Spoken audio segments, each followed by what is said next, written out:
let's stay in South Africa. Now, following the government's declaration of a national state of disaster in South Africa, and in the interest of public health, some businesses in the country have immediately adopted an approach, what they call, in quotes, doing business unusual. Sakeliga, that's one of the largest businesses organizations in the country, is now leading that pack. The organization is already assisting other companies to adapt to the new way of doing business. CGTN's Yolisa Njamela has more.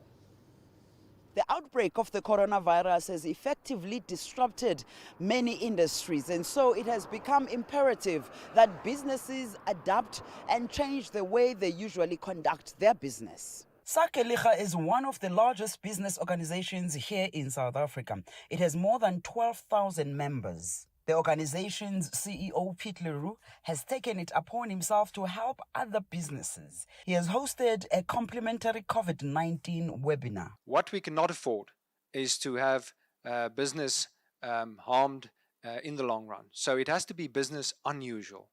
Not your usual kind of solutions, but it means that we have to find ways to stay open while mitigating the risks of the spread of the disease. Leroux advised businesses on how to endeavor to keep their doors open while doing their utmost best to limit the spread of COVID-19 as well as protect employees and society at large. Those are the most important things that business can do, is to remain in business, to provide goods and services, to provide employment as best we can, and to anticipate the changes in demand, the changes in the short and the long run, and to prepare for that, just as we would for any other market change. From Sakeliga's side, the most important things we will do is to support our members in this time and to bring them closer together, to find ways to ameliorate the effects, the short-term effects, and find ways to improve doing business with each other over the next few months, because this is a situation that will stay with us. Economist Davi Roth says companies should be cognizant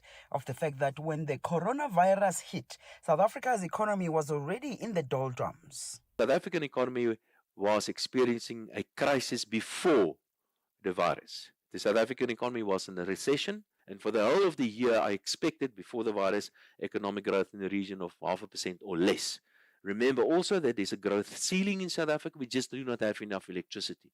That means that the economic growth in South Africa is limited to around about 1%. So the financial markets get two conflicting messages, stream of messages here. The one is, obviously there's an impact on the real economy. How bad is this going to be?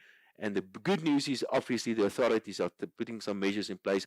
Sakeliga is of the view that should businesses fail to deliver goods and services and the economy stagnates further, it would lead to further consequences, including higher rates of unemployment and other impacts on human well-being. Yolisa Njamela for CGTN in Centurion, South Africa.